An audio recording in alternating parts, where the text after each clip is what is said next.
welcome to episode 67 of the Sports Geek podcast. On this week's podcast, I catch up with Russell Scibetti from Core Software to discuss sports business, New York Jets, and the developing world of sports CRM. Welcome to the Sports Geek podcast, the podcast built for sports digital and sports business professionals. And now, here's your host, who sees far too many inappropriate photos athletes post online, Sean Callanan. Thanks, DJ Joel. Yes, my name is Sean Callanan from Sports Geek, and I am the person that people call when an athlete shares an inappropriate photo online. And it was actually one of the hooks that helped me get my interview with Mark Cuban. That was one of our big discussion points that we were having on our Scibetti chat that triggered us being able to have the chat on the podcast, episode 62, if you have not listened to my chat with Mark Cuban. But yes, advising all athletes to use Scibetti and just don't take any photos below the waist. Anyway, let's get into this episode. Thank you for listening to the podcast. It's episode 67. Listeners in over 130 countries. Very grateful for you, the listeners, for sharing this on your networks, LinkedIn, Twitter, Facebook, even the old-fashioned way, word of mouth. Very much appreciate you in sharing and recommending the Sports Geek podcast. It all goes a long way. If you are listening and you haven't connected and reached out to me, I'd love to connect with you, talk to you. Send me a tweet at Sean Callanan, SeanCallanan is my Twitter handle. Or if it's easier to remember, you can always get us on Sports Geek, at Sports Geek on Twitter. On today's show, I catch up with a good friend, Russell Scibetti. Had him on way back in episode 10, when we had him on to preview Seat 2013. So we catch up to discuss this year's Seat in Miami and also discuss his new role at Core Software, jumping from the team side of the business, working with the New York Jets, to working with Core Software, how that transition has gone and what it's like working for the other side of the table. Also, a little bit of a shout out or a little bit of a promo for this week. The new lookbook is out, so we are producing these handy PDF downloads, which captures every single website for a league. The first one we did was the NFL lookbook. That was available. You could download that. That is now available for sale. If you missed out, I'm going to give the first 20 people who missed out it for free. Go through the links in the show notes to get to the NFL lookbook. And if you use the code podcast, you'll actually get it for free. Otherwise, it's $5. But yes, the Premier League lookbook is out, 22 pages, and a really good thing about the Premier League lookbook is that they're not all stuck in the same template. So unlike the NFL one where everyone is in the same template, you get a big variety of both teams from a budget point of view and also a style and different UX user interface if you're not quite sure of that. So check that out. You can sign up sportsgeekhq.com/lookbook. Once you've signed up, you'll get every single one for free. Otherwise, if you're late to the party, you can always purchase them at a later date. Stay tuned later in the podcast for our Sounds of the Game feature. I've bent the rules a little bit. It's not actually from the game, but it does feature the big tweep himself, Shaquille O'Neal, now new part owner of the Sacramento Kings, and we'll have a look at what they've done with him on the Kings Facebook page. So that about wraps up this intro. I want to really dive into the interview with Russell. We had a really good chat about his career in sports business, his website, as I mentioned in the interview, thebusinessofsports.com. If you haven't seen his website and you haven't been reading his website, well, people, you're just doing internet wrong. So let's get in and stuck into my chat with Russell Scibetti, or R Scibetti, as he's known on Twitter, from Core Software.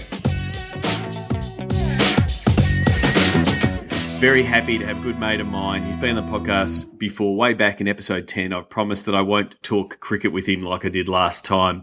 Russell Scibetti, VP of Product Strategy at Core Software, but you also would know him from thebusinessofsports.com. Russell, welcome back to the Sports Geek podcast. Thanks, Sean. Very happy to be back. I've been looking forward towards my repeat visit. Oh, and unfortunately, you've been brushing up on cricket because that's how we opened up the interview last time when we were on ABC Grandstand talking to you about cricket. But I won't quiz you about cricket this time. I want to really dive deeper into CRM, businesssports.com, and pretty much catch up on all things sports business. So apologies if you've been swatting up on cricket. I'm not going to give you any cricket questions. I won't even pretend to have prepared cricket. That one caught me off guard the last time. Glad to know I didn't need to be prepared for it this time around. So what I want to do is, I guess, get a little bit more of your backstory of what your business career has been so far, and got you where you are. Do you want to give us a little bit of background on your sports business career, how you got started, and up to this point? Yeah, absolutely. So my original background was in IT. I was a computer science major in college, had some background as a programmer, a system administrator. The problem was, even though I was kind of good at it, I really wasn't happy with it, and I knew I kind of wanted to take my career in a different direction. I was always passionate about sports, really interested in pursuing that as a career. But at the same time, I was worried that what happens if it doesn't work out. So I decided to go back and get my MBA, and I went to Arizona State at the time because they had a great MBA program as well as a sports business concentration. Unfortunately, it doesn't exist anymore. But while I was there, I was able to learn a ton and kind of transition my skill set, which had been the technical, analytical side of things, into what I would call strategic marketing, this, emerging importance in the sports industry of email and CRM and digital and research and analytics. So while I was getting my MBA there, I worked for the athletic department, did a lot of the email marketing, fan loyalty, digital content, used that as a springboard to my first job after I graduated, which was as a CRM analyst with Comcast Spectacor, the parent company of the Philadelphia Flyers. I was mostly aligned to the Flyers and their needs for CRM and email and database marketing. Spent a year down there, and then had the opportunity to move over to the Jets in a little more senior role, managing all of the CRM and database initiatives for the entire organization. So that would be their ticket sales and retention departments, their premium hospitality department, as well as corporate partnerships. So we built out a really nice system there. I spent about 5 years there. And while I was there, I used product built by Core Software, and so recently, earlier this year, actually swung over to the other side, and now I'm working for Core as a VP of product strategy, kind of overseeing how our product's going to be used by hopefully 50, 60, 70 different teams. Well, I mean, very much a similar background to me. A geek before you were a sports geek, on the tools, coding away, pretty much I threw the same question to Mark Cuban about how much the technical skills and the ability to code and knowing the behind the scenes helped him in all the endeavors he's done and building technology businesses. How valuable was that background in IT and understanding not so much the ones and zeros, but having a bit of programming knowledge and knowing things like how databases are built? How much has that helped you now working with the tools in the CRM space over the last 5 years and that? Oh, it's been tremendously important. Ultimately, any CRM system is essentially based on database fundamentals. So you're aggregating and storing a tremendous amount of information about your buyers and your non-buyers, your fans, your sponsorship inventory, your ticket sales, your forecasting. In order to manage this significant volume of data, you really need to understand and be able to visualize the relationships between all of these disparate data sets, and that impacts how you continue to build and grow and customize your systems. So that was where a lot of my original training was, because even when you're writing the applications, ultimately those applications are layering on top of a database. So how you design that database ultimately is key in order for the success of the application. So that's been incredibly useful. It helps me understand large data sets, be able to translate that into a lot more usable insights and ways to extend and ingrain the CRM system into the different departments at the team level. Yeah, and I think one of the key things is being able to extract that data out of the system, and build the reports to be able to make some meaningful decisions out of it. Because a lot of systems, there's a stack of data in there, but it's being able to extract it out in a way that makes it meaningful for management to make decisions and things like that. Oh, absolutely. It's one of the things that I try to talk to people a lot about is data collection is very important, but you can get so focused on data collection. There is so much data available that if you just collect it all without really having a strategy behind how you're going to use it, you end up with this monstrous data set and not nearly the value out of it. So anytime you are adding more information into your system, it's got to be done with a strategy on then what you're going to use that data for. So you have to kind of have the full picture of how that data is going to be used. And so, from your time at the Jets, what were some of the big, I guess, key lessons that you had in that space, and some of the key successes you had in working with the Jets around the CRM projects you were developing? I think the biggest thing that I learned there is how incredibly valuable the small data is. And when I say small data, I mean the data that you're collecting through those one-to-one intimate conversations with all of your customers and potential customers. A CRM system at a real basic level, a lot of people think of it as, all right, all of my sales staff and my service staff, they're going to be recording all their conversations with people, which is great. So you end up with a lot of open-ended text information. But if you just leave it at that, it's really hard to drive a lot of insights out of large volumes of open-ended text. So from our perspective, beyond just the calls and basic opportunity information, anything that we could put into easy-to-use, structured fields, reason to purchase, primary objection, secondary objection, likelihood to return, level of customer satisfaction, favorite player, favorite opponent, who do they come to games with. A lot of the things that we like to ask on our surveys, which tend to stay anonymous, but when you put those in the hands of your staff and you design the system to make it easy for those staff members to collect information, encourage them to collect information, the insights that you get there are tremendously valuable. As much as it's great to know that someone is going to typically buy 2 hot dogs and a beer, there's only so many more hot dogs you're going to get them to buy, and a hot dog is a $4 or $5 item. But if you learn things about their favorite players and which kids come to the games and the dates of their birthday and anniversary, those all create a lot more valuable touch points that I think are part of a bigger long-term engagement and retention strategy. So that's what we really tried to focus on, was empowering the staff to collect that incredibly personal and valuable information and use it across the business. I do remember from Boston seat when the first CRM track was done. You were speaking on a panel. I can't remember who else was speaking on the panel at the time, but you were really talking about because in that room we had people at different levels of, I guess, CRM competency, or different levels of the where their projects were at as far as how advanced they were, or really just scratching the surface.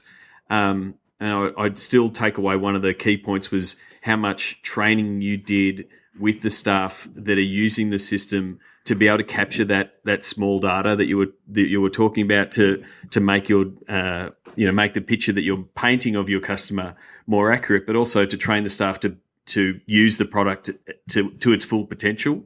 How important, and like what were some of the things that you put in place at the Jets to get to that sort of that advanced stage, so everyone knew how to use the system that you're putting in front of them?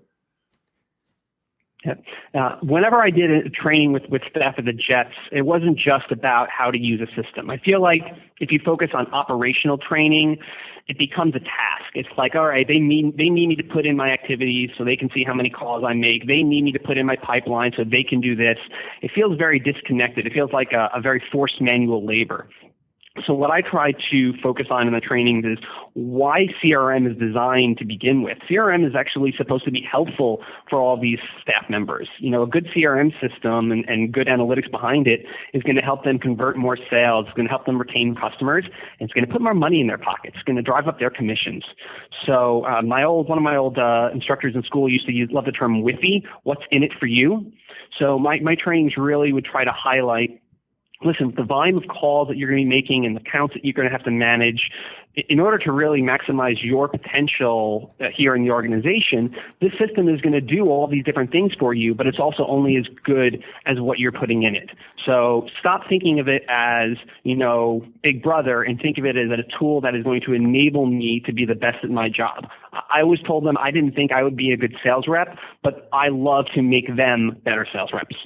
Yeah, and that's the thing. It's not a time sheeting type of system and a tracking of all your calls. It is helping you to finalize that sale, and that's just a perception thing. It's that you've got to get through to them as a means for them to do their job better. Yep, absolutely. And what you do is, and the most important thing is when you start getting buy-in from folks using the system, is to highlight the wins. Really let them feel like they have a voice in the system. I always was very active in getting feedback from our reps in terms of things they did find useful and didn't find useful, because we had a ton of information. We had demographics, we had email behavior, we had ticket history. So you can also kind of, overwhelm them with information, and then they just fall back into basic habits. By having those conversations with the staff and learning what's most effective when they're talking to folks, I wanted to make sure we kept refining the system to put that information in front of them. And if they feel like their voice is heard and the system really is empowering them, your adoption will definitely increase. Was there any particular things you did, on the work floor as far as dashboards to have visibility across the organisation on some key stats? Were there any key stats that you were always looking for, whether it be number of calls or closing sales and those kind of things? Were any things that work well from a team motivation point of view? Absolutely. We put dashboards. We had a couple of different dashboards that the reps would use. One, they had their own dashboard just to help them manage their information. A quick snapshot of my pipeline, the people I've got scheduled to call this week, the people that I called last week, because a lot of times you might need to get back to them quickly. Just a real nice, easy tool for them to use for their own information. But then we had some more competitive dashboards, leaderboards, hustle boards.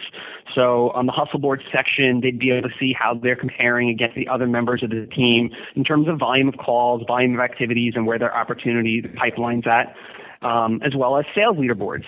So not just my total volume in sales, but also what are my club sales versus my upper level sales?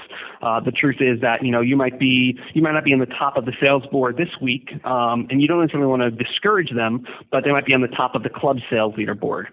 So we put these tools in front of them so they could see how they're stacking up to their peers. There's nothing, competition can be very motivating, and we definitely saw that.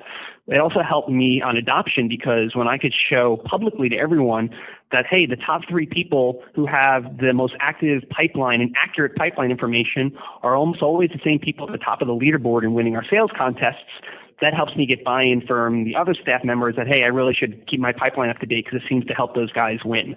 So that visibility really helps drive adoption, helps drive competitiveness.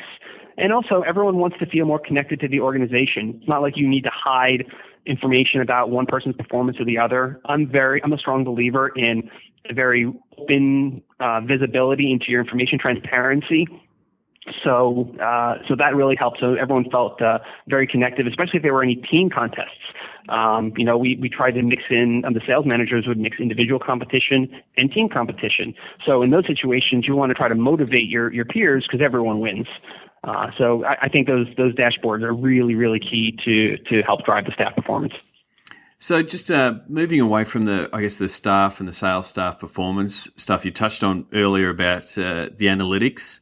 5 years ago, things like social media were just developing, and selling tickets and making sales via social and via digital was something that was growing. Obviously, it was happening in email and those kind of things. How much have you seen a shift in that space as far as the sales point of view, but also I guess the importance of tracking all of those leads all the way through the process? So if you put out a Facebook post, what type of ticket sales that came from that? If you did it from a tweet or from an EDM, how much has that area grown in the last 5 years? It's really funny. I think we've seen a couple of different waves. At first, when everyone was getting into this space, everyone loved the idea of putting ticket sales out there. And you can measure the effectiveness of it. There's tools called came from codes that you can tag these links with.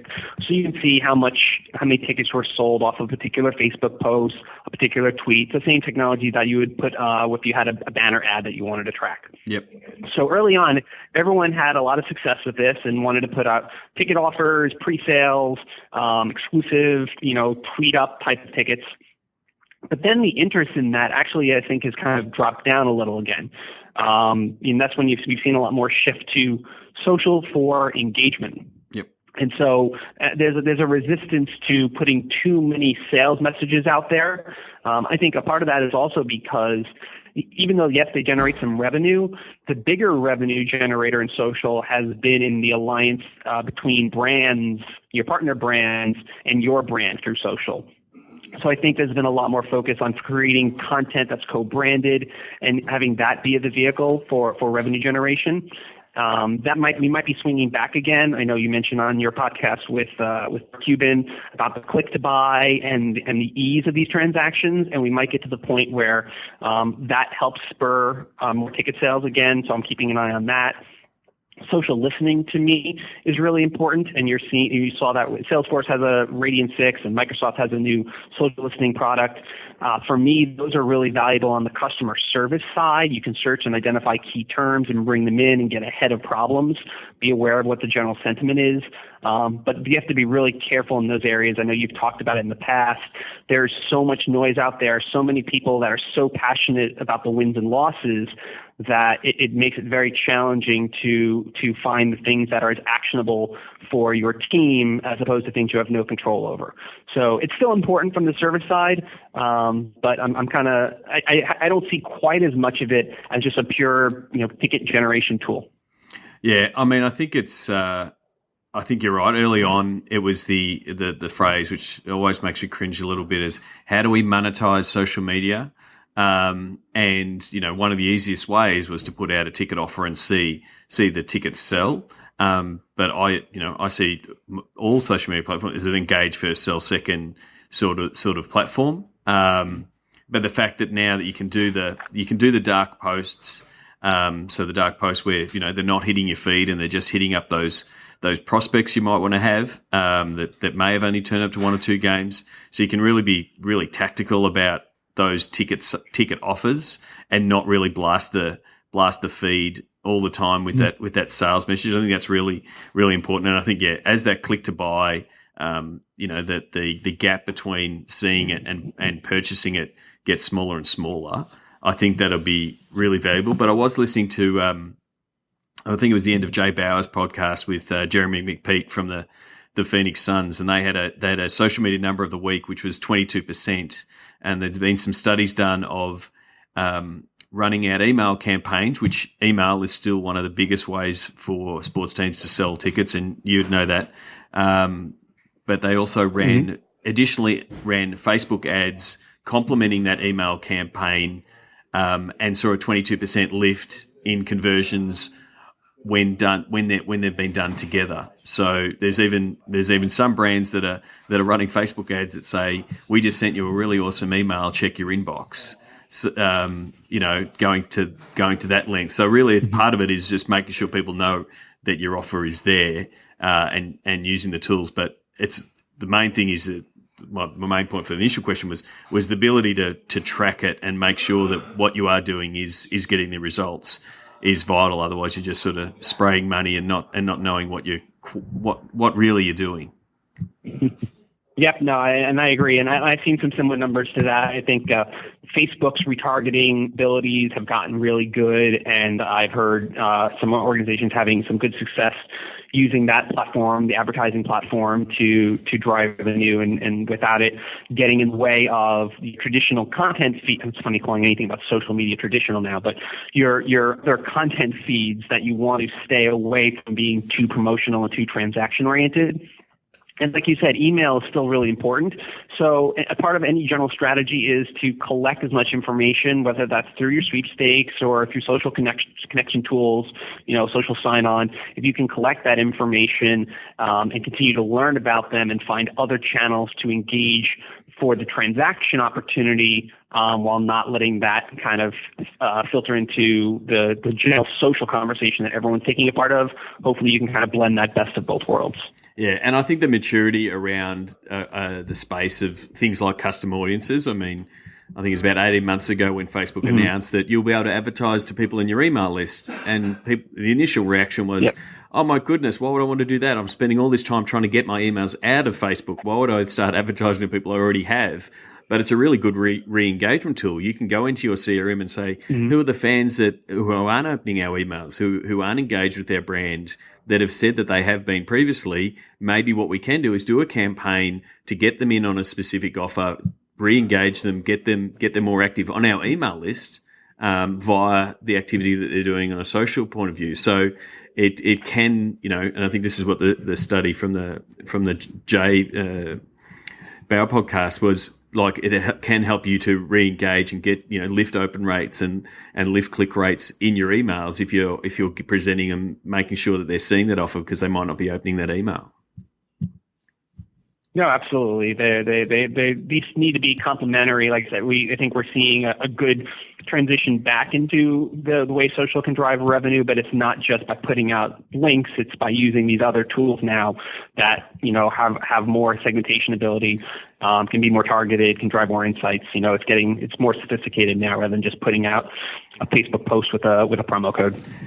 One thing I did want to ask you. It's a theory that I believe in, that social is a longer game, and so it's where it does make it harder to say here's the ROI because you're building this relationship with this fan over a long period of time. It gets very hard to track that all of that effort on multiple social platforms, some which are trackable like Facebook, some that are less trackable, say Instagram and Vine. Are you seeing some bump, if not in pure evidence, but anecdotally, that as fans are getting more engaged with all these platforms, that they are becoming more likely to buy tickets, to become season ticket holders, to build that relationship? Is it? What are your thoughts on that concept? I agree with it fundamentally. I don't think I've seen anything, at least not that I'm recalling off the top of my head, that's put some good research metrics behind it. There are so many communication engagement channels, and the percentages which are overlapping, I've seen different numbers on, and, even the best social posts are only reaching a certain percentage of your audience based on how often they're checking. So I agree. I think it does. You do need to take a long-tailed, long-term approach to how these channels are generating revenue. Where I think the way you would see that is, just general research that can show that are tied back more to brand metrics, fan avidity, things that as you put more content in those channels and your surveys, your research, you can identify which research participants are on those channels and do a comparison over time. Hopefully you can start seeing a lift there. And in general, if you see a lift there, it correlates strongly to a lift in revenue. Yep. So it's a little disconnected, but I'm with you in theory. The way I always see it is just the amount of volume of content and touch points and that teams now have with fans. If you look back at how many times a Jets fan would have been communicated with in all the different forms 5 years ago, with direct mail and email and via the website, to how many pieces of content Jets fans get from the Jets, again with email and the website, which is more content all the time, and all the social channels. It's 10x or even 100x the amount of times we're communicating with the fans. So that alone, deepens the ties, and things that prove it to me from the ridiculous digital numbers that all teams are doing as far as people visiting the site and consuming all the content and growth in all of those areas. Sort of, they're key metrics that sort of not prove my point, but tend to support my argument. Yeah, no, and especially when you think about all of the other channels, if you're not engaging in all these different channels and putting the time in, it's not that the Jets fans or any team fans are not going to be out there. They're just going to be out there consuming Jets content being generated by someone else. You need to be an active part of the conversation, because the conversation, the use of these platforms is going to go on. They're going to follow players. They're going to follow media companies. I contributed something to SBJ recently, and the fundamental, it was more focused on CRM and ticket sales, but the idea of it was that the best thing teams have is that direct communication and relationship with fans. Now, that relationship is going to be fostered by phone calls, by emails, by social content, by your website, like all these things where they know it's coming from you. So if you definitely still have to be active out there doing this, because that's the only way that this will eventually translate into the benefit for you. If they're getting it from someone else, they're building a relationship with someone else, and that's going to be really hard for a team to generate revenue or monetize in the future. Yeah, and that's where sports teams and leagues are competing against now. They are many media organizations, or in some cases they're not many, they're actually quite large, but they are competing against, media players for those same eyeballs and access to the pocket of sports fans, because, you want to access them via the mobile. One thing I wanted to ask you, you've gone from the Jets to core software, so moving from the team side to the vendor side. How have you found that? How have you found that change in role and the different perspective on the world of sports in the new role? I've really enjoyed it. And don't get me wrong, I never really thought I would leave the team side once I got there. It's what I went back to school for. It was really where I wanted to end up, and the Jets organization was a wonderful place to be. But the interesting thing about now being on this side of it is, one, personally, I think it makes me a lot more well-rounded, because we have customers across all these different sports. And we've got about 60 different customers in professional sports alone. So I went from working with one team to influencing, almost half of the U.S. Big Four leagues. So the learning opportunity is tremendous. I get to take all these things that I was working on for one team and try to deliver them across all these different franchises. It forces me to really be big picture oriented, where the challenge a lot of times when you're in a team is there's so much detail that you have to get done on every day-to-day basis, every list you have to build, every individual report you need to manage. It's not that there's anything wrong with that, but there's a lot of work, and sometimes it's hard to step back and think about the big picture. So hopefully now I can do that for these teams with the role I have here. It is something that I value a lot in my role, talking to multiple teams, sort of having that high level view and sort of seeing the patterns on what works in one sport, in one league, and seeing that it can be twisted, adapted, and refined for that team and that brand, but it is very applicable across multiple teams, because you're not going to convert a Giants fan to become a Jets fan or vice versa because it's so tribal, but the implementation of a CRM project or a digital marketing initiative can be tweaked from one to the other, and both fans are more than happy with the results when you have that view of working with multiple teams. Yeah, and it's such a fun industry in the way everyone willingly shares best practices. I mean, we see it at Seat, and in a way, even though I'm more product focused in my role here at Core, really it comes down to taking best practices in the way our customers are using the product, the way I used to use the product, for example, and then making that back into the product so that way more teams can take advantage of it, and it really just continues to foster the idea of everyone learning from each other, because there's not competition. On the business side, the competition's happening on the field, but the best practices everyone can really share from. Yep. Well, give us a little bit of background for the people who are listening and don't know. Can you give us a little bit of background on Core Software? What is it? What's its 140 character pitch for the sports market? Core Software builds great CRM software products for professional sports teams, leagues, and media companies. We have 3 different modules, one for ticketing that's consumer-oriented, one for your premium hospitality group, and another one for your corporate partnerships. And those modules take a basic CRM system like Microsoft Dynamics or Salesforce, and it really helps it meet the needs, the sports-specific needs of those different functional areas. So, I mean, I started Sports Geek as to help sports teams understand the whole IT space, and it sort of developed into digital and in social. But so you really targeted that niche for CRM for sports, because it does have unique needs of season ticket holders and ticket sales and finding out where they're sitting and all the different types of, because it's a completely different market to, you know, big brands, whether they be hotels or airlines or that are killing it on CRM, but because sport is so unique in some of the requirements that it has.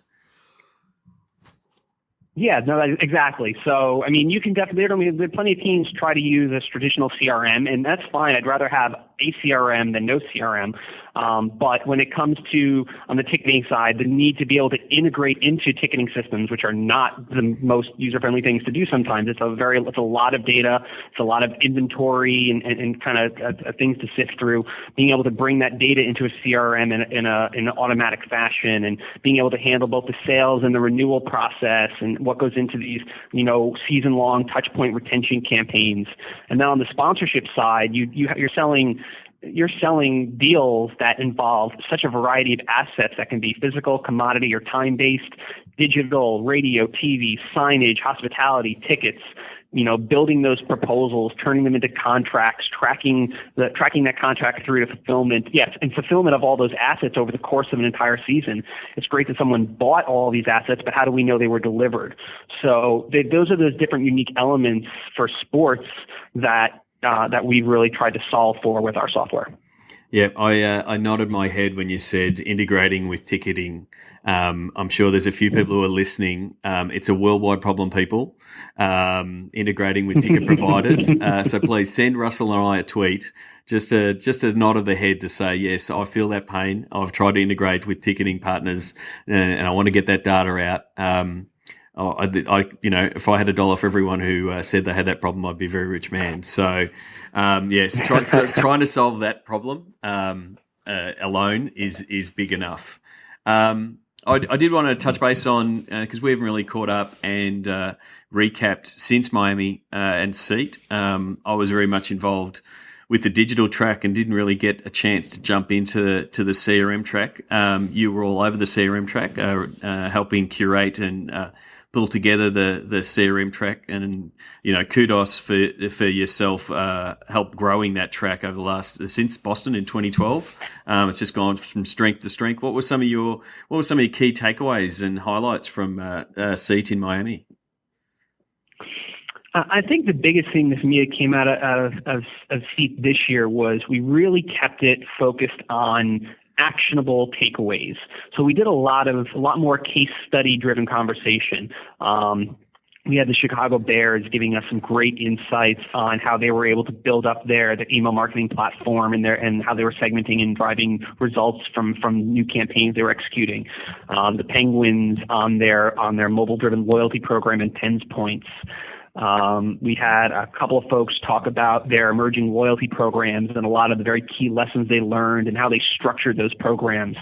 The nice thing was each of the panels and each of the case studies really came back to very clear examples and data points and advice. And I got a lot of great feedback that, hey, that was something I can go home and use. I think, when you get a bunch of CRM folks in the room and we're all real passionate about it, sometimes we can get caught up in talking about these wonderful theoreticals.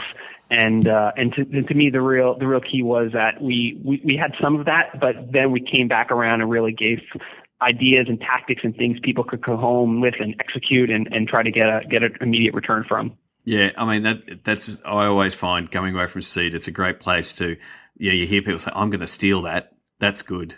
and you want to have a few of those when you go to a conference. That's a very common phrase. Yeah, I'm going to steal that from my team. And it's good because you would have seen it, like the growth of teams as they've come through, because there are still teams at different maturity levels of how they're using CRM.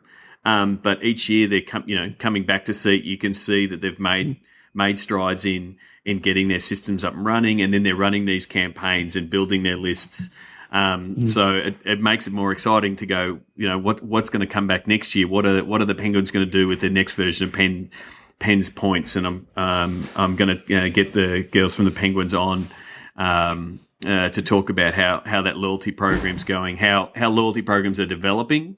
Early on, people are trying to figure out how those systems are going to work, and hearing more of those case studies, next year.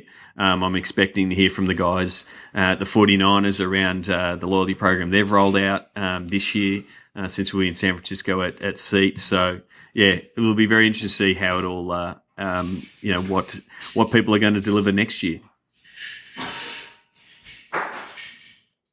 Yeah, no, I can't wait. San Francisco is going to be a great location between you got the 49ers and the Warriors. You have so many tech savvy organizations out there that I think will themselves blend to being great case studies. And like you said, there's a lot more we can learn.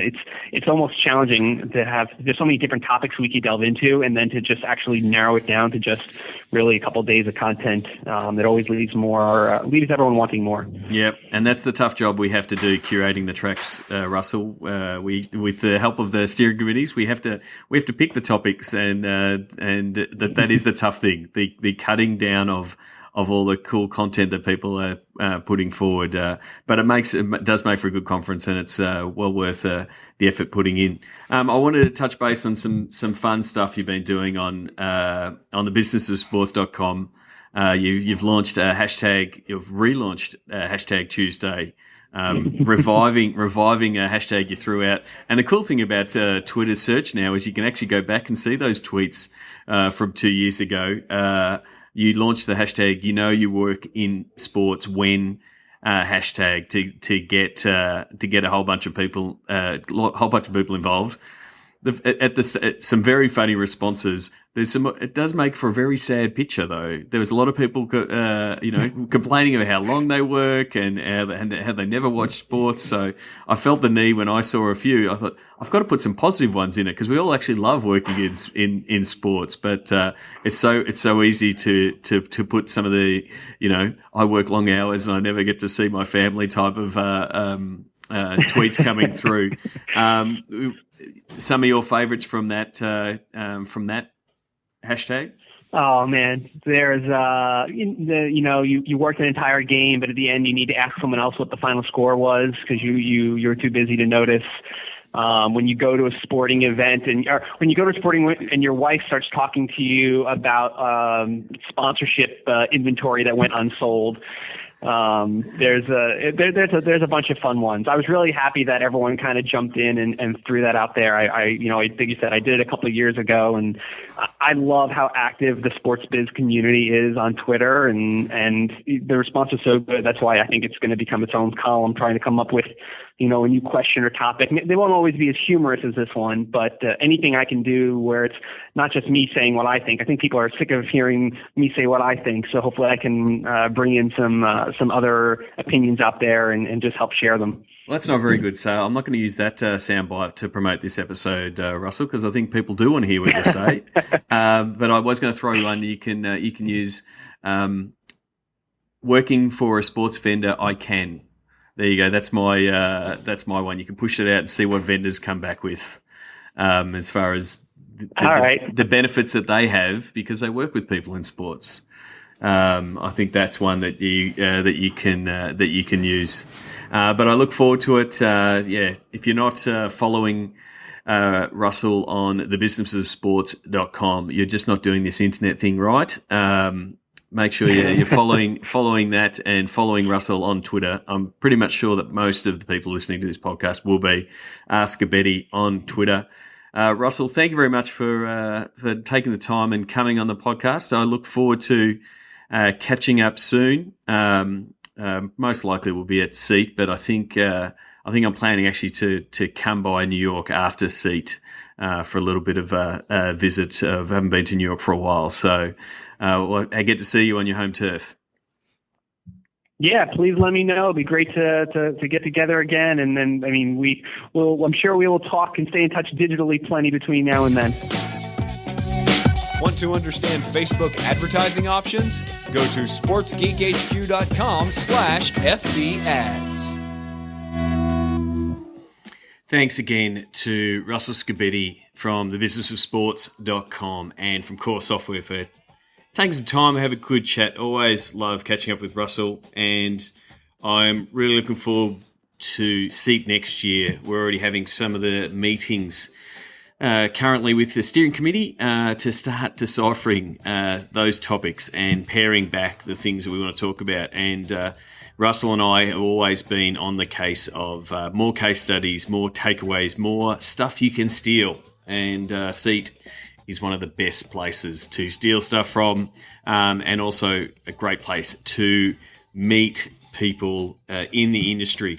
For those of you who are in Australia, I'm actually planning a pre-Seat tour, taking in a few extra cities and catch up with a few other teams and see a few more games so we can look at some activations and what's being done in the stadium. It's going to be very exclusive. I'm not going to take a cast of thousands, so it's going to be very limited, and currently putting that together with some of the people on the West Coast and catch up with some of the teams. Not releasing them just yet, still firming up the dates of where and when we're going, but most likely July 10 is when we'll take off. Now, Seat is July 19 to 22, so please register. I've been talking to Christine recently. The registration is really strong. Congratulations for being having an ad in the Sports Business Journal. Seen a lot of good traffic and interest on Seat for that. So go to sportsgeekhq.com/2015 to book your spot at Seat. And if you're interested in that trip from an Australian point of view, please send me an email. Need help with your content? Book in for a content brainstorming session with Sports Geek now. Go to sportsgeekhq.com/work. Yes, we're very much in content review, content audit, and commercialization of our content. We've been doing a lot of those workshops recently as obviously the AFL and NRL seasons have wrapped up. And sometimes people ask, when's a good time to do these type of sessions? There's never a bad time, in my opinion. That's just not me saying that, so there's more work for me. Always be reviewing, and really goes back to the focus I had with my conference at Seat around knowing who you're developing your content for. Just the fact that you are framing specific pieces of content for a specific demographic and really working in closely with guys like Russell will profile out of your database, out of your CRM. You want to be making sure that you're pushing out content not just for your face painters, your David Putties of the world. You want to make sure you're doing it for your different segments. You want to be doing stuff for your corporate fans, your fans that come as a family, your younger fans that are using a lot of the social platforms, and how can you develop them to become young adults that continue to buy tickets to the game. So found that very valuable from a content team's point of view to give them direction on their content. But then on the other side of the equation, it also helps them see the commercial opportunities in the content that they're developing, and then work closer with the commercial team and the sponsorship team on how you can go about selling that and serving sponsors and providing really great value to sponsors. So if you're in that space, or you at least want someone else to have another look over what you're planning for the season ahead or in the current season, and you want to kick a few goals for the season that you're currently in, please give me a call or drop me an email, Sean at SportsGeekHQ. Be happy to talk to you about how we go about it and how we sort of pull out some of that information that's probably sitting inside the heads of your content team and some of your commercial guys. This week's social media post of the week, I know Rick Wild did take a lot of the kudos around the World Series, but I really should be giving some big congratulations to everyone at the Giants team. So I'm going to use their San Francisco Giants World Series Championship tweet as the tweet of the week. And a big congratulations to Brian Sarabian It is really a bad of me to not have him on the podcast, but now he's out of season. I will make sure to make a beeline and catch up with Brian. I caught up with Brian way before I did a podcast, and we sort of discussed actually doing this podcast a couple of years ago. So I will catch up with Brian and talk to him about what it's like to go through not one, not two, but three World Series championship wins. So congratulations to Brian, Bill Schlow, and the team at the Giants. And commiserations to everyone at the Royals as well. 7-game series was a terrific effort. Okay, that clock is ticking. That tells me it is time to give you the links, tell you about the podcast, and get out. You can get this podcast, as you can with every podcast, by simply going to sportsgeekhq.com/67.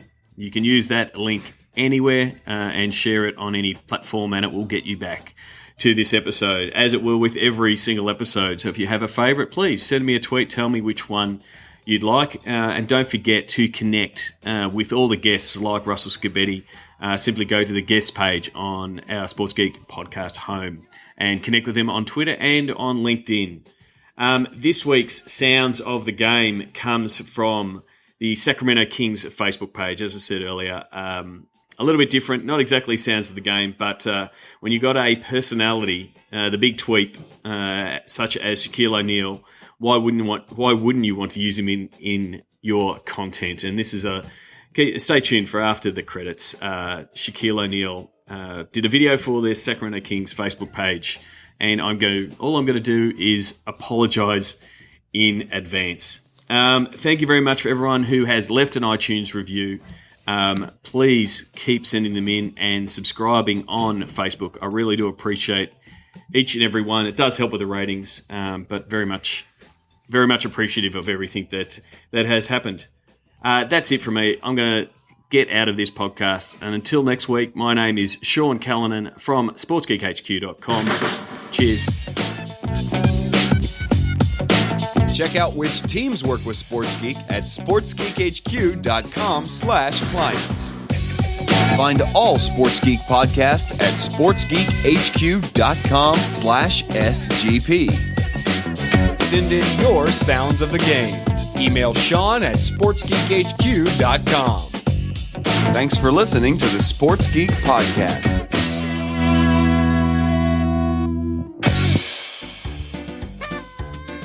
Thanks, another fuzzy buddy. This is the worst birthday party ever. I know. Check this out. What's that? It's Shaq Goes Pop! It's the boy and I like this. Everybody gets a boy and you like that. That's right. It's Shaq Goes Pop, the newest compilation of Shaq's greatest pop hits. I don't know the words to this song, but I know this part. Gonna make you moving too fast. Call now and get a second disc free. Too fast. Gonna make you want it. I know you want it. I know you want it. Such a good girl. I know you want it. I know you want it. I know you want it. Shaq Goes Pop, 20 great songs all in one CD. Get yours today. Call 1-800-KINGS. You're still here? It's over. Go home. Go.